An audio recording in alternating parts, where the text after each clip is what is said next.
क्या है ये? क्या है? पढ़ो इसे। अगर तुमने मेरी बीवी से इश्क करना नहीं छोड़ा तो मैं तुम्हें जान से मार दूंगा।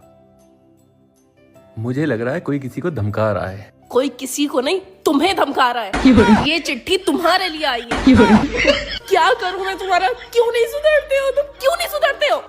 अब तो जान से मारने की भी धमकी आ गई है। क्यों नहीं सोचते तुम मेरे बारे में? अगर तुम्हें कुछ हो गया तो मेरा क्या होगा?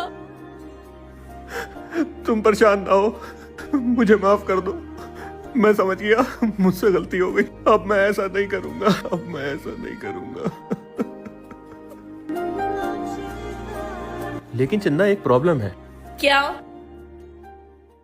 जिसने ये चिट्ठी भेजी है उसने अपना नाम तो लिखा ही नहीं है, तो मुझे कैसे पता चलेगा किसकी बीवी को छोड़ना है?